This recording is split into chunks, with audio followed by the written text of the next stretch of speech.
Hi hello ಎಲ್ರಿಗೂ ನಮಸ್ಕಾರ, welcome back to my channel. So ಇವತ್ತಿನ ರೆಸಿಪಿ ಏನು ಅಂದರೆ ಕಡಲೆಬೇಳೆ ಮತ್ತು ಹೂಕೋಸು ಮಸಾಲೆ. ಸೊ ಈ ರೆಸಿಪಿ ತುಂಬ ಈಸಿ ಆ್ಯಂಡ್ ಸಿಂಪಲ್ಲಾಗಿ ನಾನು ಮಾಡಿದ್ದೀನಿ. ಸೊ ನೀವು ನೋಡಿ ನಿಮ್ಮ ಮನೇಲಿ ಟ್ರೈ ಮಾಡಿ ಆ್ಯಂಡ್ ಕಮೆಂಟಲ್ಲಿ ತಿಳಿಸಿ ಹೇಗಿರುತ್ತೆ ಅಂತ.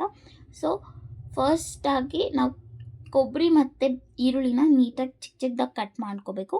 ಒಂದು ಸ್ವಲ್ಪ ಕೊತ್ತಂಬರಿ ಸೊಪ್ಪು ತೊಗೋಬೇಕು ಆ್ಯಂಡ್ 1.5 ಸ್ಪೂನಷ್ಟು ಶುಂಠಿ ಬೆಳ್ಳುಳ್ಳಿ ಪೇಸ್ಟ್ ಆದರೂ ಹಾಕ್ಕೋಬೋದು, ಅಥವಾ ಶುಂಠಿ ಬೆಳ್ಳುಳ್ಳಿ ಹಂಗೆ ಆದರೂ ಹಾಕ್ಕೋಬೋದು, ಅದು ನಿಮ್ಮ ಚಾಯ್ಸ್. ಅದಾದಮೇಲೆ ಒಂದು 4-5 ಪೀಸಷ್ಟು ಚಕ್ಕೆ ಹಾಕ್ಕೋಬೇಕು. ನೀವು ಖಾರ ಮಸಾಲೆ ಎಷ್ಟು ಕ್ವಾಂಟಿಟಿಯಾಗಿ ಬೇಕು ಅನ್ನೋದ್ರ ಮೇಲೆ ನೀವು ಕೊಬ್ಬರಿ, ಕೊತ್ತಂಬರಿ ಸೊಪ್ಪು ಮತ್ತು ಈರುಳ್ಳಿನ ಆ್ಯಡ್ ಮಾಡ್ಕೋಬೇಕು. ಆ್ಯಂಡ್ ಒಂದು ಸ್ವಲ್ಪ ಲವಂಗ ಹಾಕ್ಕೊತೀವಿ. ಇದೆಲ್ಲ ಹಾಕ್ಕೊಂಡ್ಬಿಟ್ಟು ಚೆನ್ನಾಗಿ ಗ್ರೈಂಡ್ ಮಾಡ್ಕೋಬೇಕು. ಚೆನ್ನಾಗಿ ಗ್ರೈಂಡ್ ಆಗಿದ್ದಾದಮೇಲೆ ಲಾಸ್ಟಾಗೆ ಇನ್ನೇನು ಚೆನ್ನಾಗಿ ಗ್ರೈಂಡ್ ಆಗಿದೆ ಅನ್ನೋ ಟೈಮಲ್ಲಿ ಒಂದು ಸ್ವಲ್ಪ ಧನಿಯಾ ಪುಡಿ, ನೀವೆಷ್ಟು ಖಾರ ತಿಂತೀರೋ ಅಷ್ಟು ಖಾರದ ಪುಡಿ ಹಾಕ್ಕೋಬೇಕು. ಅದನ್ನ ಹಾಕ್ಕೊಂಡು ಒಂದು ಸ್ವಲ್ಪ ನೀರು ಹಾಕ್ಕೊಂಡು ಚೆನ್ನಾಗಿ ಅದನ್ನು ಗ್ರೈಂಡ್ ಮಾಡ್ಕೋಬೇಕು. ಸೊ ಇದು ಗ್ರೈಂಡ್ ಮಾಡಿಕೊಂಡ್ರೆ ಇದು ಮಸಾಲ ರೆಡಿ.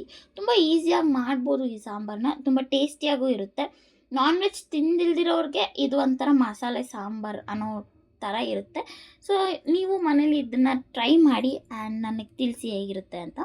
ಆ್ಯಂಡ್ ನಾನು ಒಂದು ಕುಕ್ಕರ್ ತೊಗೊಂಡ್ಬಿಟ್ಟು, ಸೊ ಕಾಳೆಲ್ಲ ಬೇಯಿಸ್ಕೋಬೇಕಲ್ವ, ಸೊ ಕುಕ್ಕರಲ್ಲಿ ಮಾಡ್ಕೊತೀನಿ. ಸ್ವಲ್ಪ ತುಪ್ಪ, ಸಾಸಿವೆ ಮತ್ತು ಕರಿಬೇವು ಹಾಕ್ಕೊಂಡಿದ್ದೀನಿ. ನೀವು ತುಪ್ಪ ಆದರೂ ಯೂಸ್ ಮಾಡ್ಬೋದು, ಎಣ್ಣೆ ಆದರೂ ಯೂಸ್ ಮಾಡ್ಬೋದು. ಆ್ಯಂಡ್ ನಾವೇನು ಗ್ರೈಂಡ್ ಮಾಡ್ಕೊಂಡಿರ್ತೀವಲ್ಲ ಮಸಾಲೆ, ಅದನ್ನು ಹಾಕ್ಕೊಂಡ್ಬಿಟ್ಟು ಒಂದು ಸ್ವಲ್ಪ ನೀರು ಹಾಕ್ಕೊಂಡು ಲೈಟಾಗೆ ಒಂಚೂರು ಕುದಿಬೇಕು. ಆ ಕುದಿಯೋ ತನಕ ಒಂದು ಸ್ವಲ್ಪ ಉಪ್ಪು ಹಾಕ್ಕೋಬೇಕು. ಚೆನ್ನಾಗಿ ಕುದಿಯೋ ತನಕ ನಾವು ಅದನ್ನು ಬಿಡಬೇಕು. ಕುಕ್ಕರ್ ಕ್ಯಾಪ್ನ ಕ್ಲೋಸ್ ಮಾಡಬಾರ್ದು. ಅದಕ್ಕೆ ಆ್ಯಕ್ಚುಲಿ ನಾವಿನ್ನೂ ಕಡಲೆಬೇಳೆ ಆ್ಯಡ್ ಮಾಡಬೇಕಾಗುತ್ತೆ.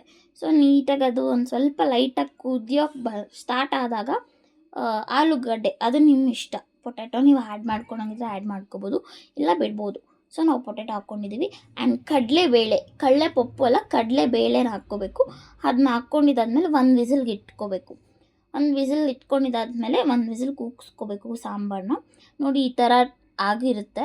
ನಿಮಗೆ ಇದು ಚಪಾತಿ ಪೂರಿಗೆ ಬೇಕಂದರೆ ನೀವು ಗಟ್ಟಿಯಾಗಿ ಮಾಡ್ಕೋಬೋದು, ಇಲ್ಲ ನನಗೆ ಮುದ್ದೆ ಅನ್ನಗೆ ತಿನ್ನಬೇಕು ಅಂತಂದರೆ ನೀವು ಸ್ವಲ್ಪ ನೀರಾಗೂ ಮಾಡ್ಕೋಬೋದು.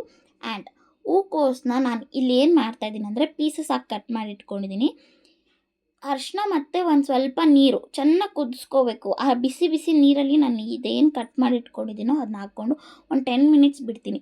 ಏಕೆಂದರೆ ಅದರಲ್ಲಿ ಫುಲ್ ಜರ್ಮ್ಸು ಮತ್ತು ಹುಳಗಳು ಜಾಸ್ತಿ ಇರೋದ್ರಿಂದ ಅದೆಲ್ಲ ಹೋಗಬೇಕು ಅಂತ ಹೇಳ್ಬಿಟ್ಟು ನಾನು ಅದನ್ನು ಹಾಕಿ ನೀಟಾಗೆ ಒಂದು 10 ಮಿನಿಟ್ಸ್ ಬಿಟ್ಬಿಟ್ಟು ಮತ್ತೆ ಅದನ್ನು ನೀರು ಚೆಲ್ಬಿಟ್ಟು 3 to 5 ಟೈಮ್ಸ್ ನಾನು ಮತ್ತೆ ಕೋಲ್ಡ್ ವಾಟ್ರಲ್ಲಿ ವಾಶ್ ಮಾಡ್ಕೊತೀನಿ. ಅದನ್ನ ವಾಶ್ ಮಾಡ್ಕೊಂಡಿದ್ದಾದ್ಮೇಲೆ ನಾನು ಅದನ್ನು ಸಾಂಬಾರು ಒಳಗಡೆ ಹಾಕ್ಕೊತೀನಿ. ನೀವು ಇದನ್ನು ನೀಟಾಗಿ ವಾಶ್ ಮಾಡಿಬಿಟ್ಟು ಹಾಕ್ಕೋಬೇಕು, ಯಾಕಂದರೆ ಅದರಲ್ಲಿ ಚಿಕ್ಕ ಚಿಕ್ಕ ಜರ್ಮ್ಸ್ ಎಲ್ಲ ಇರುತ್ತೆ. ಸೊ ನಾನು ಇದನ್ನು ವಾಶ್ ಮಾಡಿಬಿಟ್ಟು ಸಾಂಬಾರು ಒಳಗಡೆ ಹಾಕ್ಕೊತಾ ಇದ್ದೀನಿ. ಸಾಂಬಾರು ಒಳಗಡೆ ಹಾಕ್ಕೊಂಡು ಮತ್ತೆ ನಿಮಗೆ ಅದು ನೀರು ಕ್ವಾಂಟಿಟಿ ಕಮ್ಮಿ ಇದ್ದರೆ ಇನ್ನೊಂದು ಗ್ಲಾಸ್ ನೀರನ್ನ ಆ್ಯಡ್ ಮಾಡಿಕೊಂಡು ಮತ್ತೆ ಒಂದು ವಿಸಿಲ್ ಕುಕ್ಕರಲ್ಲಿ ಕೂಗಿಸ್ಕೋಬೇಕು. ಆ್ಯಂಡ್ ಇದು ಬಂದುಬಿಟ್ಟು ನಾವು ಗ್ರೇವಿನೂ ಮಾಡ್ಕೋಬೋದು. ನಾನು ಹೇಳ್ದಂಗೆ ಇಡ್ಲಿಗೆ, ಚಪಾತಿಗೆ, ಪೂರಿಗೆ ತುಂಬ ಚೆನ್ನಾಗಿರುತ್ತೆ ಗ್ರೇವಿಯಾಗಿ ಮಾಡಿಕೊಂಡ್ರೆ. ಸಾಂಬಾರಾಗಿ ಮಾಡಿಕೊಂಡ್ರೆ ಅನ್ನ ಮುದ್ದೆಗೆಲ್ಲ ಚೆನ್ನಾಗಿರುತ್ತೆ. ಸೊ ನಾನು ಇಲ್ಲಿ ಮುದ್ದೆ ಅನ್ನಗೆ ಮಾಡ್ಕೊಂಡಿದ್ದೀನಿ. ಸೊ ನೋಡಿ, ಟ್ರೈ ಮಾಡಿ. ಇನ್ನೂ ಜಾಸ್ತಿ ರೆಸಿಪೀಸ್ ಬೇಕು ಅಂದರೆ ನನ್ನ ಚಾನಲ್ನ ಸಬ್ಸ್ಕ್ರೈಬ್ ಮಾಡಿ. Thank you.